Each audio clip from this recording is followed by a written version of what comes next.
Bienvenue mbokk mi dalal ak jàmm sur Daara J School. Qu'est-ce que Matam, Madaradam, Tassessat, Eliel, Ilibili, Madokodam ont tous en commun?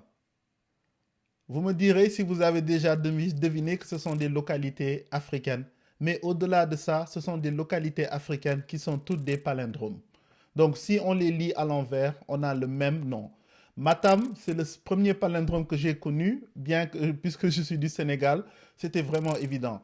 Maintenant, le but de cet atelier, ou bien de ce tutoriel, c'est simplement de pouvoir écrire une fonction qui, quand on lui passe une chaîne de caractères, peut déterminer si c'est un palindrome ou non.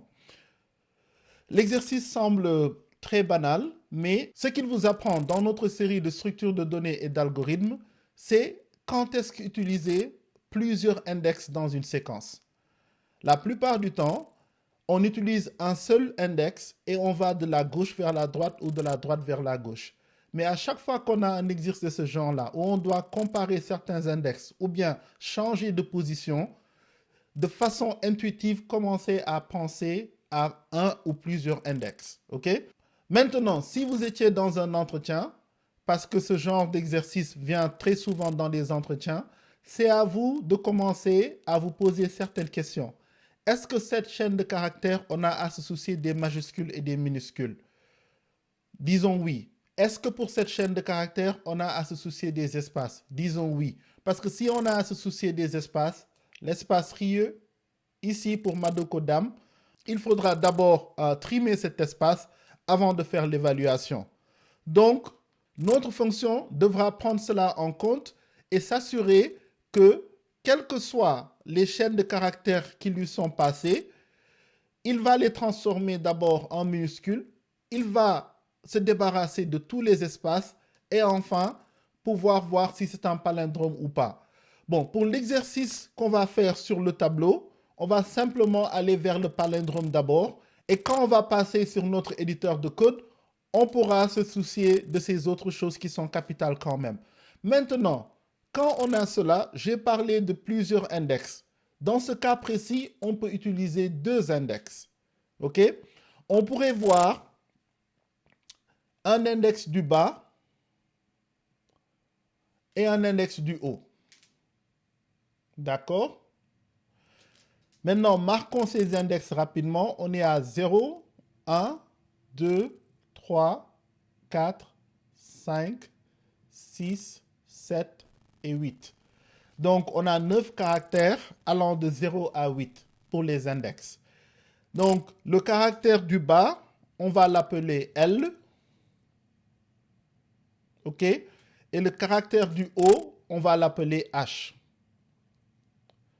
Et notre condition, c'est que aussi longtemps que L est moins que H. Pas égal, mais aussi longtemps que L est moins que H.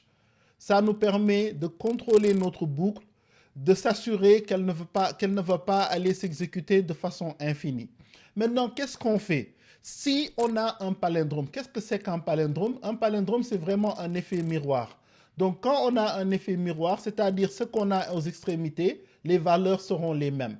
Le moment où on trouve deux extrémités qui n'ont pas la même valeur, on peut déjà exiter, on peut déjà sortir de notre boucle et dire qu'on n'a pas un palindrome. Maintenant, quand on va d'extrémité en extrémité, on commence avec les deux qui sont le départ à 0 et à la fin qui est la taille de notre séquence moins 1. Donc, on va comparer la valeur à 0 et à 8 et on va se demander est-ce que les valeurs sont les mêmes. Et on voit qu'on a M et M, donc on dit que L et H, les valeurs qui sont récupérées sont les mêmes, donc on a true. Donc c'est bon. Maintenant, qu'est-ce qu'on fait? On prend la valeur du bas et on l'incrémente d'un index. Et on prend la valeur du haut et on le décrémente d'un index. OK? Maintenant, on compare les deux. On voit que les deux ont la même valeur et on dit, OK, on est toujours bon.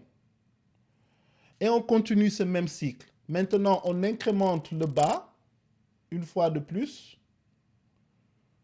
OK? Et on décrémente le haut. et on a toujours true. OK?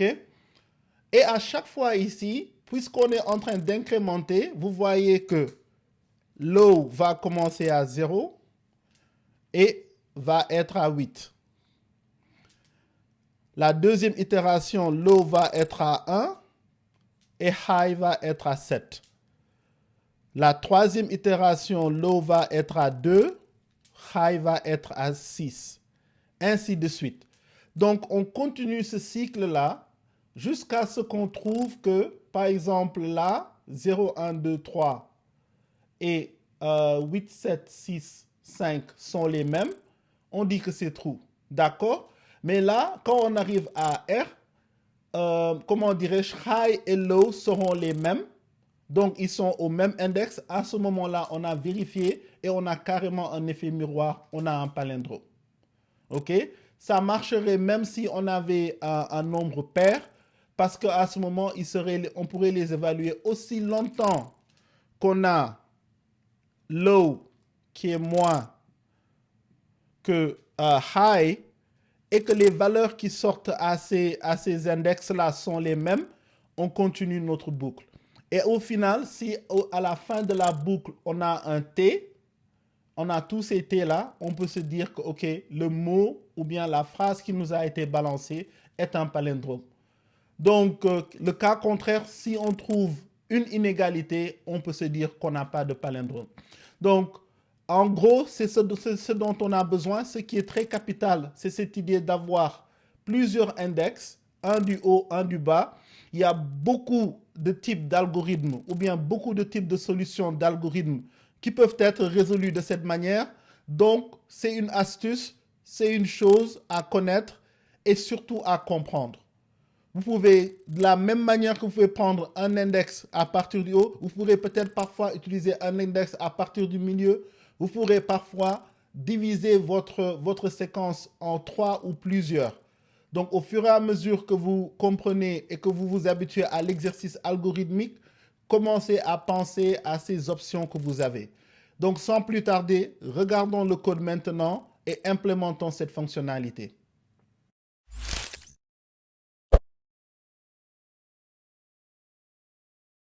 Donc, écrivons la fonctionnalité pour notre fonction.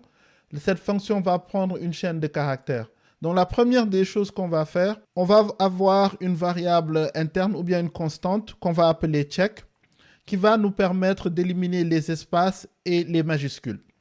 Donc, qu'est-ce qu'on va faire? On va dire str.replace, OK? Et tous les espaces avec cette expression, et on va remplacer ça simplement avec pas d'espace du tout. Une autre chose qu'on peut faire, on va ajouter toLowerCase. C'est une fonction interne à JavaScript qui nous permet de nous débarrasser de toutes les majuscules. Voilà. Donc ça, c'est la première des choses.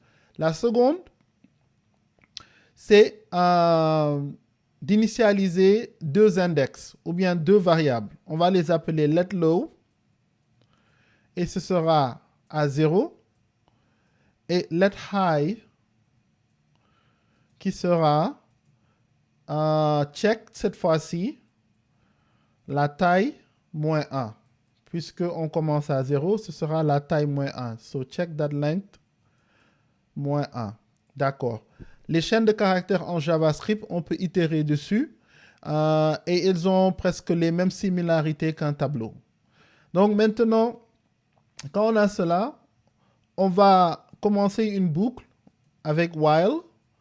Et la condition de sortie, c'est low est inférieur à high. OK? Maintenant, avant même de mettre l'évaluation, une bonne habitude, on va mettre low plus plus ici, l'incrément, et high minus minus pour le décrément. OK? On a notre condition de sortie. On a une façon d'itérer sur notre boucle. Maintenant, regardons l'égalité entre les lettres quand on fait cette évaluation. Donc, on va faire un if et on va simplement dire check à la position low Et on va voir s'il n'y a pas d'égalité. Parce que, une fois de plus, on ne veut pas faire des computations qui ne sont pas nécessaires.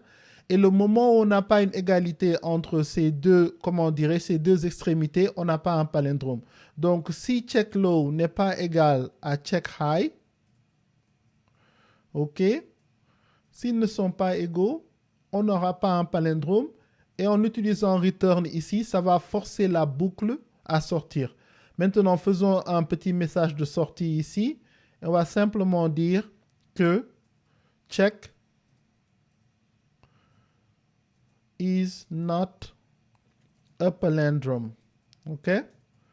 Donc ça force la boucle à sortir. Dépendant de quel langage de programmation vous utilisez, assurez-vous que la boucle arrête d'exécuter à ce moment précis. Parce que sinon, vous aurez une boucle qui va aller dans l'infini.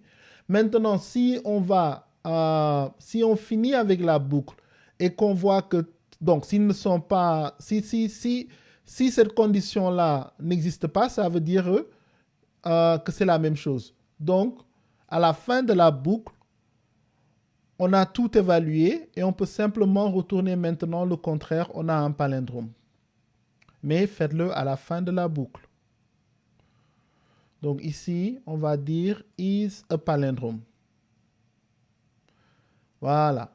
Maintenant qu'on a ça en place, on peut exécuter nos trois exemples avec Matam, Madarama, Madokodam. Madokodam nous permettra de voir l'espace qu'il y a entre les deux. Notre première transformation ici prend en charge les espaces et prend en charge les majuscules. Donc, on va voir si tout ça marche.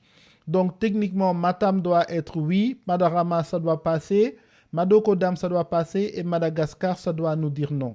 Donc, mettons ça à jour et testons rapidement. Donc, ici, on va faire node is palindrome. Et vous voyez, Matam is a palindrome, Madarama is not, Madokodam is a palindrome, Madagascar is not a palindrome. Et si vous voulez aussi, le message de sortie peut être avec la même chaîne de caractères. Donc, au lieu de check, vous devrez simplement retourner cette fois-ci str, parce que check, c'est notre transformation. Mais pour le message, vous pouvez retourner la chaîne de caractères originale. OK? Donc là, cette fois-ci, on aura le même résultat, mais on aura la chaîne de caractères originale. Matam est un palindrome, Madarama, ainsi de suite. Donc vous voyez, comme je vous l'avais montré sur le tableau, en utilisant un ou plusieurs index, on peut traverser rapidement une séquence et faire des évaluations de ce genre. Je vous dis donc à très bientôt dans un autre épisode de Daraji. N'oubliez pas de vous abonner et surtout d'activer vos notifications. À très bientôt.